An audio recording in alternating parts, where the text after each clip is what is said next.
Olá, queridos amigos, nossos telespectadores, como é bom estar com você.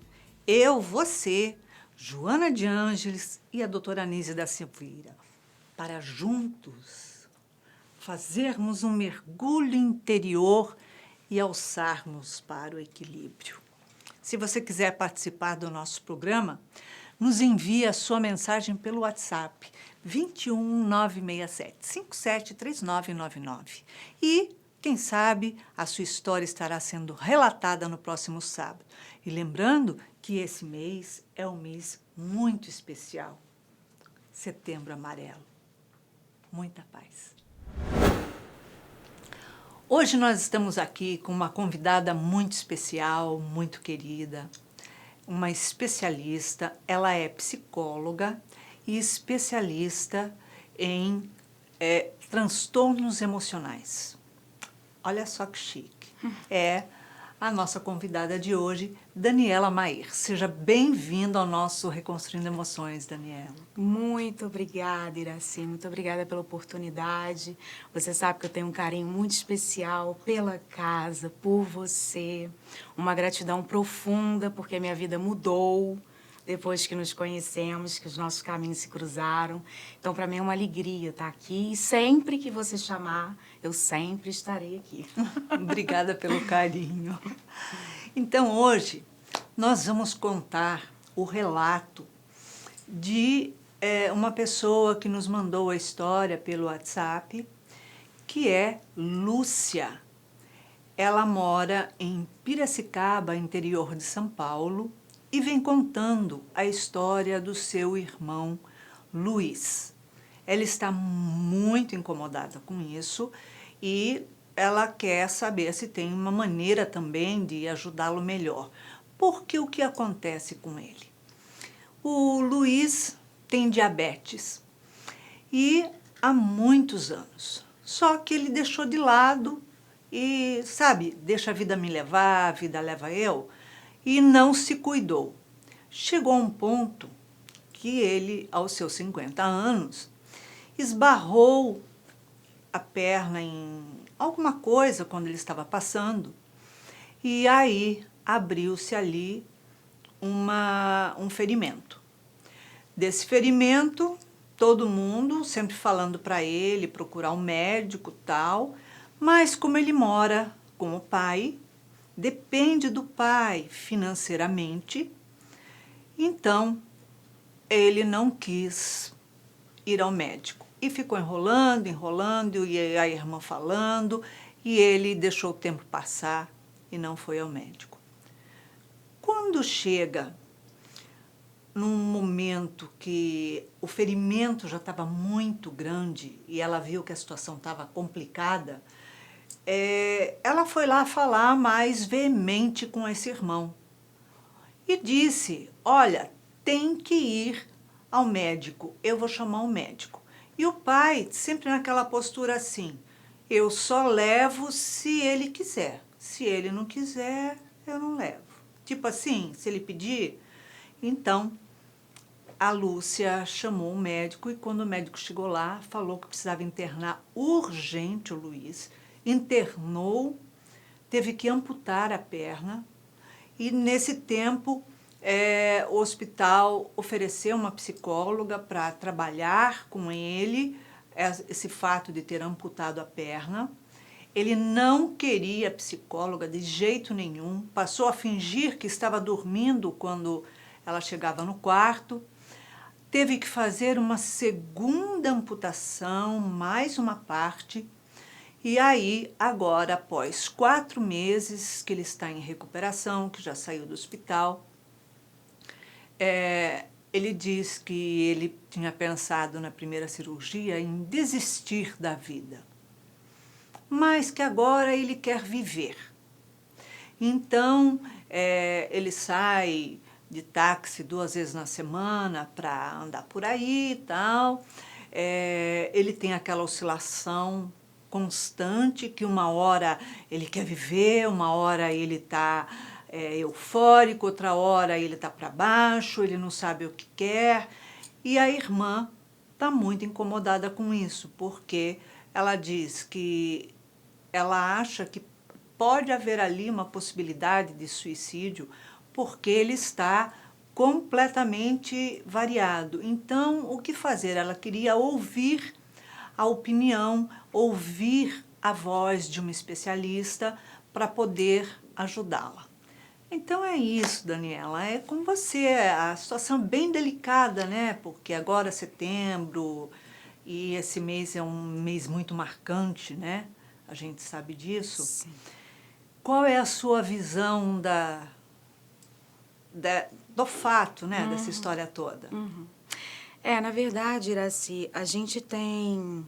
É muito difícil a gente julgar, né, as atitudes das pessoas e, normalmente, quando isso acontece, quando a gente se vê, né, numa situação dessa, especialmente com pessoas que não são cara, que são próximos da gente, a gente quer resolver, a gente quer dar um jeito, né? Exato. Porque a gente ama, né? Porque a gente ama tem afeto. E acha que vai dar um... Exatamente. Mas o que acontece é que a gente, às vezes, tem que entender as razões pelas quais as pessoas chegam a ter esse tipo de comportamento antes até de fazer alguma intervenção. Porque aí, quando a gente vai fazer intervenção, a gente vai com uma dose maior de compaixão, sabe? De amor. Importante, que é super importante, né? A Joana tem um livro maravilhoso que é O Amor como Solução, que só o título dele já te dá toda uma conduta de vida, Exato. né? Se você ama, muito provavelmente você vai conseguir chegar a soluções mais inteligentes,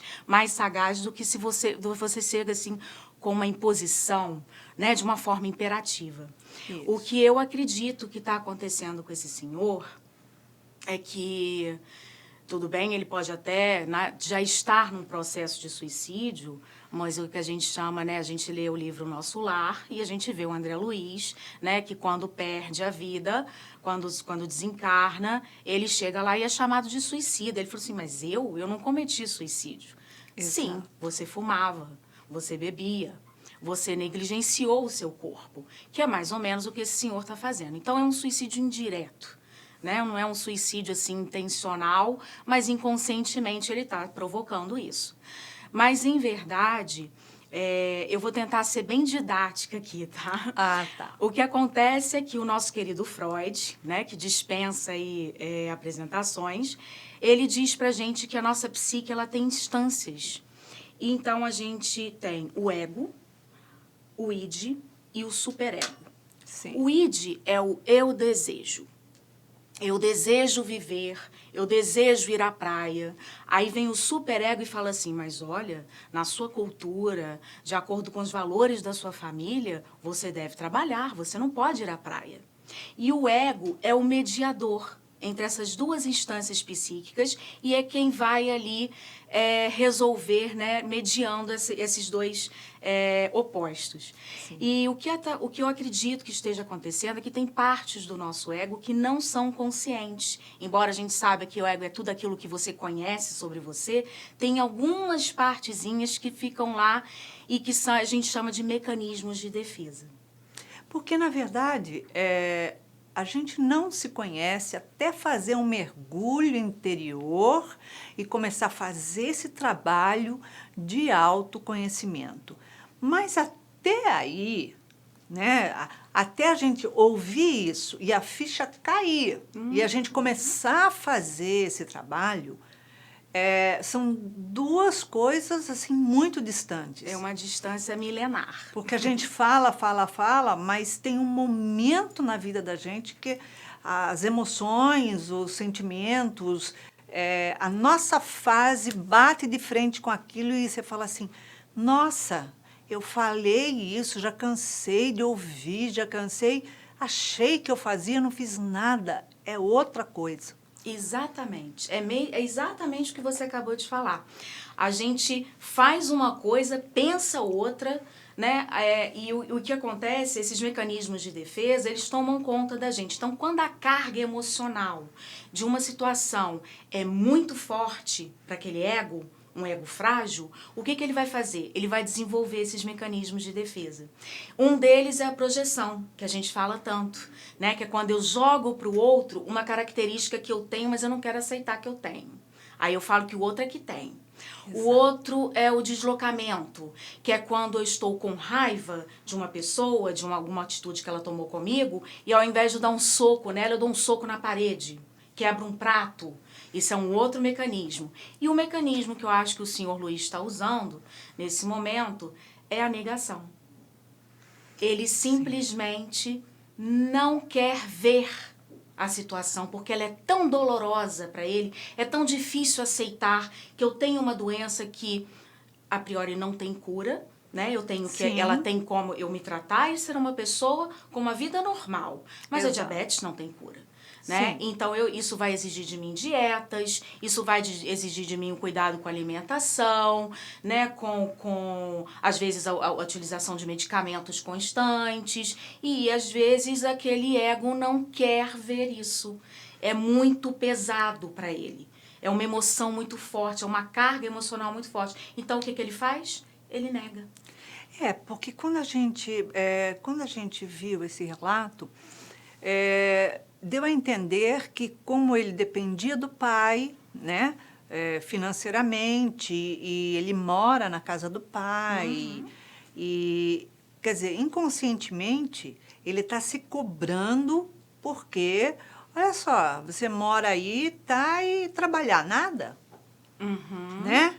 E o pai, por outro lado, também está colaborando com isso, porque ele fala assim, eu só levo ele ao médico a hora que ele quiser, ou seja, a hora que ele se rebaixar e pedir a mim.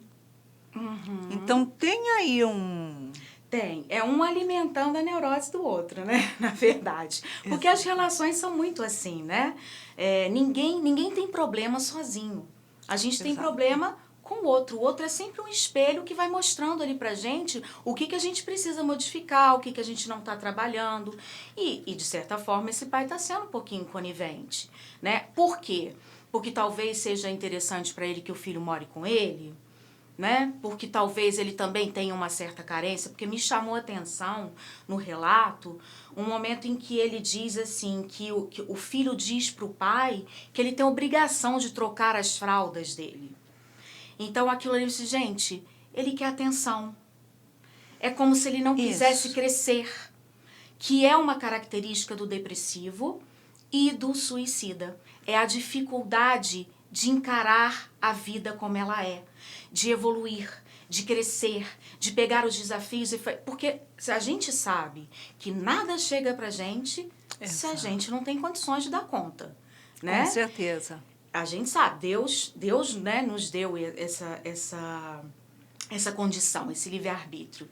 Então, se eu não aceito a vida como ela se apresenta, o que isso vai impelir? Vai impelir em mim uma falta de evolução, de crescimento. É como se eu não aceitasse os desafios e eu fosse negando todos eles e colocando a responsabilidade nos outros. Aí, no caso, no pai. Porque ela conta que as cuidadoras, né, estão pagas, né, já, e ele manda embora, mesmo sabendo que está paga, não sei o que ele não precisa de cuidadora. Na verdade, ele tem uma dependência do pai que aquilo não sai.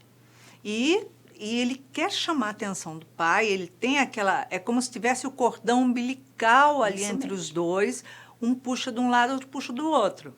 Isso mesmo. Né? Então, por isso que eu falei, um está alimentando a neurose humana. É um se sentindo, tendo que ser pai para se sentir útil e importante, e o outro, ao mesmo tempo, tendo que ser filho porque crescer dói. Né? Porque crescer eu não dou conta. Então, quando a gente começa a avaliar a situação sobre esse prisma, vai ficando mais fácil da gente ter compaixão. E entender que é uma dor, né? É um ego muito frágil e que precisa ali de cuidados especiais mesmo. E ali, no caso, né, ele estava com um ferimento na perna, por ter batido a perna e aberto um ferimento, até chegar ao ponto de amputar, aquilo ficou lá aberto, enfim. Sim. Quer dizer, o pai estava acompanhando. Né? E você via que pelo que ela fala, não tinha um esforço do pai em falar, olha, tem que ir ao médico, ponto, Sim. né? Ele assumiu uma postura de pai e falar, olha só, então quem veio assumir essa postura de, vamos levantar daqui e tomar uma atitude, foi a filha, porque nem o pai tomou. Será que ele não tem ali aquele pai não teria uma certa postura também talvez de orgulho de fazer com que o filho procurasse uma vaidade, talvez, né? uma vaidade, ou ele nunca Possível. talvez tenha assumido a postura de pai e não É deixa possível como porque tá. também pode estar fazendo exatamente. A gente não atrai o nosso oposto, a gente atrai o que a gente é. Exatamente. Sabe? Então, se eu sou uma pessoa imatura, que tipo de pessoa que eu vou atrair para minha vida? Pessoas imaturas. Com certeza. Se eu sou uma pessoa vaidosa, em que família que eu vou nascer? Numa família com pessoas que são vaidosas e por aí vai. Então, quando a gente vê um rapaz, um senhor, né? Porque ele parece que tem 50 anos, 50 anos, é jovem ainda. 50 anos, exatamente. Se negando a viver e a lidar com essa doença, a gente também tem um pai se negando a ser pai. Exatamente. Então, os dois estão em negação, né, o tempo todo. É um conflito ali familiar que você percebe que até a irmã ela tem dificuldade de intervir, né? Sim. Que você viu que chegou um ponto, o ferimento, da amputação da perna e depois de amputar mais uma parte da perna. Então, quer dizer, ela foi deixando, não que ela tenha largado, não é isso. Ela fez todos os esforços, mas só funcionou quando ela foi lá e apertou, bateu de frente. Assumiu um papel ou de mãe, ou de pai, ou de uma autoridade, porque ali está faltando uma autoridade. Verdade. Né? Verdade. E assim, é importante também a gente colocar que, como nós sabemos, né, Deus nos deu o livre-arbítrio. Então, Exato. por mais, Iraci, que a gente fique agoniado e angustiado, esse movimento, ele tem que vir da outra parte também. Porque senão eu estou lutando sozinha. É a mesma coisa uma pessoa chegar para uma terapia e ter uma resistência absurda em que tudo que você intervém, tudo que você fala, não, mas eu não sou assim. Não, mas eu jamais, o outro é que está errado. Então, quer dizer, ela não está preparada. Chega um ponto que ela olha para o terapeuta que está errado em tudo que faz. Exato. Então, se especializou para fazer tudo errado, quer dizer, não condiz, né? Exato. Então, eu penso que a gente tem que tomar partido das coisas, especialmente porque às vezes a gente pode estar sendo um instrumento para a saúde do outro, Exato. né? Para a melhora do outro, entendendo que isso tem um limite. Né? O limite é quem? O outro. Né? Até onde ele vai também ter que fazer o movimento dele para aceitar que ele precisa se tratar, que ele precisa se cuidar. Senão também fica uma responsabilidade muito pesada, né? Nas costas da Lúcia, talvez. Exatamente. E se a gente olha, quer dizer, ali aquele núcleo familiar, embora ela não more na casa, ela já more separado, tal, mas quando vê esse núcleo familiar dessa maneira, será que ele não foi sempre tratado como filhinho da mamãe? Porque ali não diz da mãe, a participação da mãe em momento algum. Será que teve um momento ali que ele era filhinho da mamãe e depois ou a mamãe foi embora ou desencarnou, não sabemos, mas passou a ser o filhinho do papai e o papai, na verdade, não quis se mover muito. E então, né, de nariz empinado, aquele orgulho faz com que a gente fale assim, não, deixa que ele tem que pedir. Mas até chegar o momento de amputar a perna, será que ele não estava buscando, talvez, ali um suicídio já? Eu acho muito pertinente suas colocações, porque, assim, realmente, se a gente for avaliar, o núcleo familiar está comprometido. Então, a gente Exato. também teria que entender cadê o papel dessa mãe aí. Né, de que forma que houve essa educação, por que a Lúcia tem um tipo de maturidade e o irmão um outro tipo, o que aconteceu no núcleo, né, familiar para que eles fossem tão diferentes e que para que ficasse essa agonia tão grande, né, e essa inércia do filho. Isso. Então, a gente também teria que entender. Mas aí aquele negócio, né, Iraci, também a gente vai ficar aqui em elucubrações. E aí, né? No caso ali, mostra também muito que, desde o momento que ele ignorou o diabetes, primeiro. Quer dizer, a gente não sabe se a família ali batia em cima e falava, tem que se cuidar, tem que Sim. tratar, tem que fazer dieta. Sim. A gente não sabe porque ela não nos passou essa informação. Mas, de qualquer forma, quando ele feriu a perna a primeira vez, será que ele não estava querendo o tempo inteiro mostrar, olha meu sofrimento, eu sou vítima, eu tenho diabetes. Gente, eu sou um coitadinho. Isso. Não trabalhava, então olha para mim que eu sou um coitadinho e eu tenho diabetes. Olha, agora eu estou ferido, olha, coitadinho. E chegou um ponto. Eu acho que faltou ali uma emoção que é muito importante pra gente, que chama-se coragem, né? Da mexida, né? Coragem é agir com coração. Coragem. Então, Muito bem colocado, Dani. Cada vez que eu olho para a vida, entendo que tem coisas que eu não vou conseguir mudar e tem coisas que eu posso e devo mudar, eu olho para minha alma, porque eles até falam, né? Se tivesse um lugar para a alma no nosso corpo, ela não seria perto do cérebro, seria perto do coração. Então, eu olho para a minha vida e eu ajo com amor. Amor por quem? Por mim.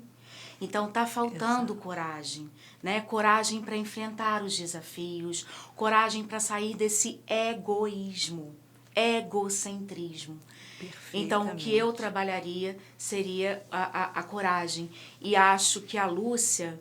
Gente, não sei se você vai entrar nisso ainda, mas já tô aqui fazendo uma colocação para ela, tadinha, porque eu pensei na agonia dela quando eu li o relato, ela tá sabe? realmente na angústia, aflita. né, de ver um que eu parente faço? numa situação dessa e não saber mais o que fazer. E tem no capítulo, eu não sei qual capítulo é que é agora, porque eu já li esse livro há algum tempo, Reconstruindo as Emoções. Logo que ele saiu, eu já comprei. E a Nise, ela coloca uma ferramenta que é maravilhosa, que é a imaginação ativa, que a gente usa muito na psicologia junguiana. Por quê? Porque o pensamento, ele cocria. Então, você consegue ressignificar situações se você voltar até elas. E ela pede, num capítulo desses aí, que a pessoa feche os olhos e entre dentro do Luiz. Faça o movimento de se colocar no lugar dele e sentir tudo o que ele está sentindo. Sabe? Sentir mesmo, sabe? Fecha os olhos e vai para lá e fica lá um tempinho, sabe? Tudo que passou pela cabeça dele, por que ele tá com essa dificuldade, ela é irmã dele, ela viveu a vida inteira com ele. Que ocasiões que permitiram e que eliciaram a ele ser uma pessoa desse jeito, com esse comportamento, sentir mesmo tudo. Depois ela sai da cena, entra no pai, e sente tudo que o pai está sentindo, por que ele está também se comportando dessa maneira, de que forma que ele está, por que ele está sendo negligente. Porque tem uma razão. Tem uma negligência e tem uma razão ali emocional muito grande. Exatamente. Né? E aí depois, ela de fora vai ter talvez uma capacidade maior para conversar com ele. Para fazer visitas, sabe, diariamente ou semanalmente, aí depende da vida das pessoas, do tempo disponível que elas têm, mas assim, dar atenção, porque o ego frágil precisa de amor. Exatamente. Então, conversando com ele, às vezes sobre até outros assuntos, ou levando casos, histórias de vida, de pessoas que tiveram coragem, que superaram dores, batendo papo mesmo, sabe? Ou às vezes simplesmente ouvindo, sabe, Luiz? Talvez ele consiga ir se abrindo e vendo a importância que ele tem para essa família, a importância que tem a vida dele. Exatamente. Sabe? E aí, de repente... Ele precisa trabalhar, Sim. fazer esse mergulho interior para compreender também, quem sabe ele também se colocando dessa forma que você falou. Com certeza, no lugar às vezes da irmã, até que a isso, mãe perfeito. tá fazendo papel de mãe, sei lá. Perfeito. No lugar do pai. Pedir porque há um até sofrimento ali Exato. do pai. Exato. Pedir a ele, por exemplo, fecha o olho e se coloca no meu lugar. Eu sou sua irmã. Eu tô te vendo morrer, né? Eu tô aos poucos e definhando, eu preciso que você venha comigo. E todo mundo morre junto. Lógico. Quem Porque é que gosta de ver? Quando há uma situação de suicídio dentro de um núcleo familiar, Nossa. é como se todos daquela família tivessem sofrido, pela violência da ação, tivesse sofrido uma parte de si ter se suicidado ali junto. Sim. Porque a dor maior daquele que fica de superar e de se manter naquele ambiente e vivenciar todas as atitudes que têm que ser tomadas, digo atitudes assim, formais mesmo, de locomoção, de faz isso, faz aquilo, né, legais. Sim. Aquilo tudo requer uma força que muitas vezes a pessoa acredita que não tem. Mas se ela faz é porque ela tem. Né? Uhum. Mas aquilo marca para a vida inteira. Sim, e não só somos espíritas, sabemos disso, que existem karmas que são familiares. Sim. E que vão passando de gerações para gerações.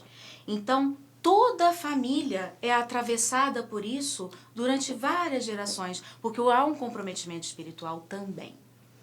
Né? Até o momento de mudar aquilo, né? Exatamente, até o momento em que você resolve, né, acabar com esse padrão de comportamento, porque normalmente, Iraci, pelo que eu vejo assim, o suicida, ele já vem algumas vidas, né, cometendo esse... ele vem trazendo aquela depressão, Sim. aquela situação, seja de vítima, seja de deprimido mesmo, seja de revoltado, de vingativo. Não importa, cada um tem seu motivo. Nós carregamos os nossos motivos, que para a gente já basta os pesos que a gente tem de corrigir os nossos erros, Verdade. Não é, Dani? Eu costumo dizer, né? Olha, na clínica, né, quando eu estou com os meus pacientes, eu costumo falar, já é um esforço hercúleo a gente ter que se modificar. Imagina você querer modificar o outro, né? Meu Deus do céu. Porque a gente aí é que não muda, dá mesmo. né? A gente não muda o outro. Mas, se as pessoas que estão ali mudam a sua atitude... vai fazer com que o outro se mexa. O outro é obrigado a fazê-lo. Porque ele não encaixa mais, né? Não... Fala, e o que mesmo. aconteceu? Que parece que... E não está rolando mais. É isso mesmo. Então, é uma forma, né? Agora, uma pergunta que eu acho importante até trazer isso para Lúcia. Será que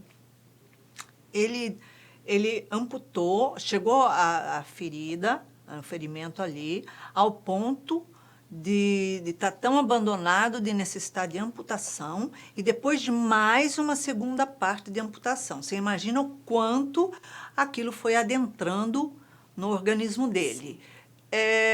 Será que ele já não estava ali se abandonando e buscando, através desse abandono, talvez até de castigar o pai, de ver, olha como chegou, onde chegou, e será que não está vendo que eu estou assim? Ou então, olha, eu sou vítima, eu vou morrer mesmo.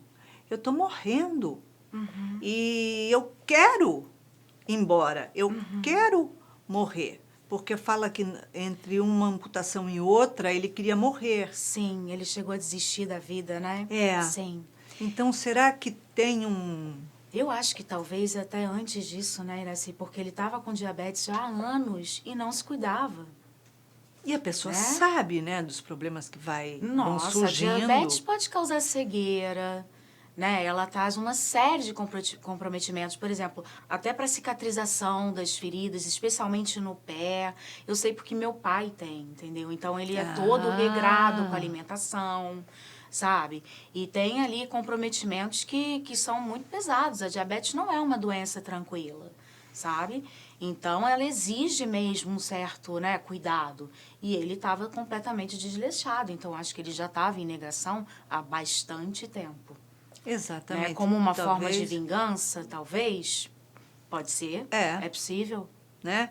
E buscando, talvez não se cuidasse mesmo porque estava buscando que chegasse a um ponto, que acontecesse alguma coisa, chegar a um ponto de que ele não precisasse tomar cabo da vida dele, mas que aquilo já definhasse ele. Que ele ficasse até numa condição de invalidez, justamente para justificar a não ação, né? Exatamente. Então, agora, realmente, eu não vou me cuidar, porque eu já não posso mesmo. Sou inválido, Sim. né? Sim. Atestado de invalidez, não é incompetência, meu pai. Sim. Não. É possível.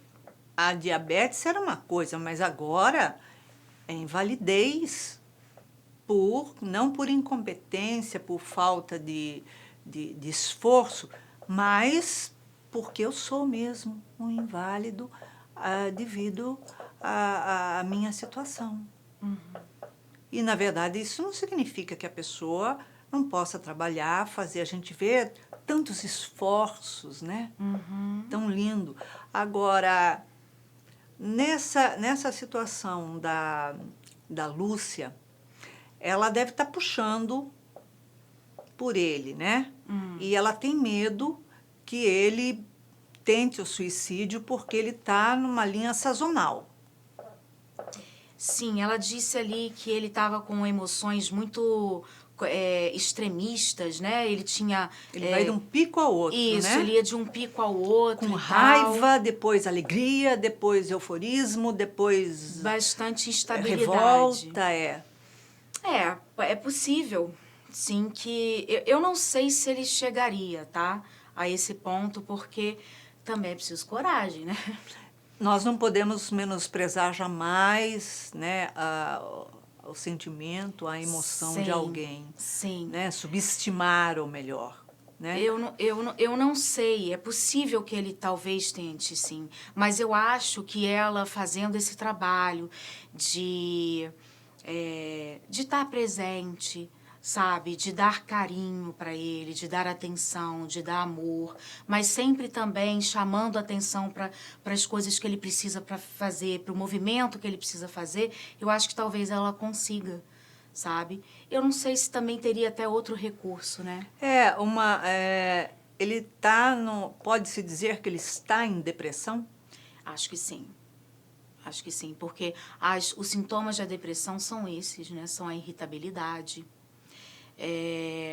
a própria... No homem, principalmente, sabe? A mulher, ela normalmente fica com choro fácil, né? Um desânimo, uma tristeza sem motivo aparente. E no homem, é essa instabilidade emocional, a irritabilidade também é uma característica muito forte de depressão. E até estava conversando com um amigo aqui antes, ele estava comentando que 80% dos suicídios ocorrem em homens. Porque é uma dificuldade tão grande de lidar com emoções que quando vem, arrebata. Porque, assim, emoções na nossa cultura é sinônimo de fraqueza.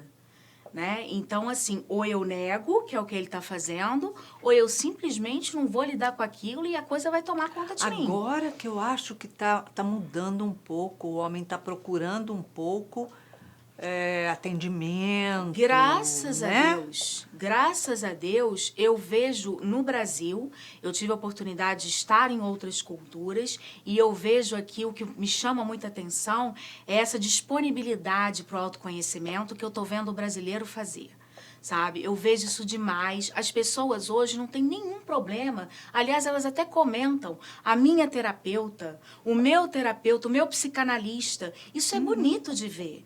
Né? Porque uma nação que é considerada imatura e tão jovem está aí passando à frente de nações desenvolvidas, né? Que ignoram completamente as emoções. Totalmente essa necessidade do autoconhecimento, da investigação sobre, né, o que você sente. Porque às vezes a gente pergunta o que você está sentindo, a pessoa não consegue explicar. Exatamente. Ela não consegue dizer. E né? Acho que cada momento uma coisa, então chega numa situação. Agora, uma forma, talvez, dela falar com o irmão Luiz, olha só, Luiz, eu vejo toda essa situação que nós estamos passando e eu estou precisando de uma ajuda psicológica para aprender a lidar também com você. Eu preciso que você me acompanhe no psicólogo, porque eu não tenho coragem, não tenho força de ir. Eu preciso da sua ajuda. E ele vai ver, de repente, ali, ó... Perfeito, sensacional, excelente ideia. Inclusive porque o que dá sentido para a nossa vida, Iraci? Servir.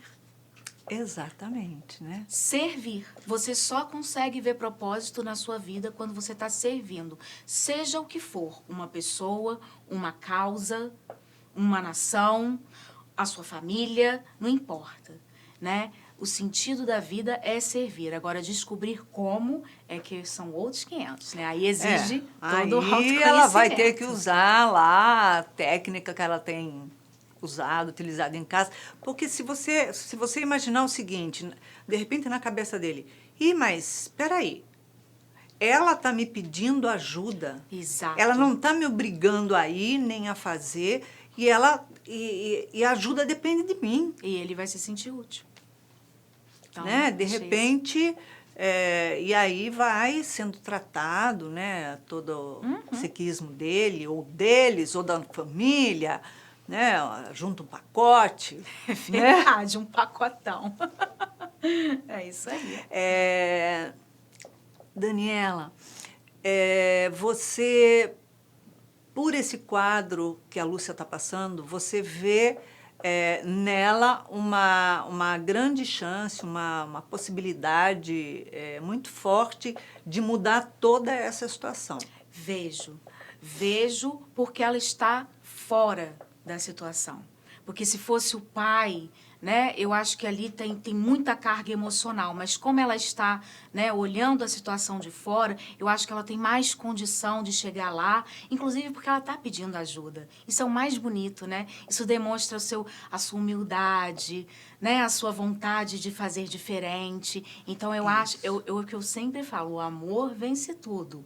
Sabe? Então, esse desejo tá tão forte nela para o ponto dela chegar a pedir ajuda, né, num programa de televisão. Eu acho que ela vai conseguir. Isso. Eu tô aqui torcendo por ela. A gente sabe que são muitas emoções que ficam populando sobre nós, né? Em uma palavra, uma emoção para auxiliar a Lúcia. Coragem. Agir com o coração. É isso. Exatamente. Então, o movimento dela... vai mudar a vida. Vai mudar a vida de todo mundo. Quer dizer, é a mudança dela. Né? Vai fazer toda a diferença em todo o quadro. É isso aí. Ah, que bom. Então, Lúcia, olha só. A Daniela ela é uma especialista de reconstrução emocional, ela é uma especialista de transtornos emocionais familiares, então ela sabe bem qual é a profundidade disso. Então, você entendeu que você pode fazer toda a diferença, né, na vida de todo mundo. Então, Daniela, muito obrigada querida. pela oportunidade, muito obrigada pela sua presença e por trazer tanto esclarecimento aqui a esses irmãos, né? Porque não é somente a Lúcia, ao Luiz ou ao pai, mas quantas emoções estão vagando aí pairando sobre nós, né? Exatamente. O suicídio hoje, né, e essas doenças depressivas, os transtornos emocionais, de ansiedade, todos estão aí, né, eu não gosto de falar que é a doença do século, não, né, porque Mas eu acho muito forte, que a né? doença do século, eu acho que são os valores morais que estão deturpados, sabe? E Sim. eles que estão provocando tudo isso. Mas quando a gente discute, quando a gente conversa e vê que tem um monte de gente passando pelas mesmas situações, isso nos dá força. Então, Lúcia, força para você. Eu espero do fundo do meu coração que eu tenha te ajudado de alguma forma, né? E estou aqui disponível sempre que você precisar. Obrigada, Daniela. Obrigada Obrigada a pela vocês. sua participação. Então, Lúcia, depois de todas essas explicações, pontuações que a Daniela Mair, especialista, trouxe a você para apoiá-la, para auxiliá-la, vamos ver o que a doutora Nise da Silveira tem a lhe dizer. Doutora Nise diz assim: a oscilação de humor ocorre diariamente. A tristeza, a melancolia, a irritação, que variam constantemente pela exiguidade, aprazimento, irritabilidade, o vazio existencial. Olha só. A dor no peito que não consegue verbalizar. E ela continua dizendo assim: tem pensamentos sobre suicídio esporádicos ou intensos, sejam quais forem. O indivíduo não quer tirar a própria vida, e sim tirar o sofrimento. Surgem então pensamentos viciosos, pois o indivíduo pensa que a morte é a única maneira de livrar-se do peso que está carregando. O suicídio não arranca o sofrimento, ele o mantém preso à dor. Então, a doutora Nise vem nos mostrando que o suicídio não é a solução. O suicídio é a complicação que nós arrumamos acima ainda da dor que já sentíamos, porque torna-se uma dor maior. Então, buscar auxílio, a terapias, buscar com psicólogo orientações, fazer terapia é importantíssimo, ir a um psiquiatra para que ele possa fazer uma dosagem medicamentosa, porque muitas vezes temos essa variável de emoções e que nós não estamos conseguindo controlar. Às vezes tem alguma psicopatia ali, às vezes tem algum transtorno em que a gente não está dando conta, mesmo com auxílio do nosso psicólogo. Mas precisamos temporariamente de um auxílio psiquiátrico. Isso é normal. A gente vai lá, ele vai orientar, ele vai dar uma medicaçãozinha para que a gente adquira a estabilidade necessária naquela hora, naquele período em que as coisas estão acontecendo muito forte dentro da gente. Aí o psiquiatra, após dar esse remedinho, vai ter uma estabilidade maior na emoção, no sentimento, e lógico, o psicólogo vai ter todas as técnicas, as formas necessárias para auxiliar, porque você está apto a receber, você está realmente ressignificando, porque você estabilizou de alguma forma as suas emoções. Então, é isso. Doutora Anise diz que o auto-amor é fundamental na vida de cada um, e na sua vida e na do outro.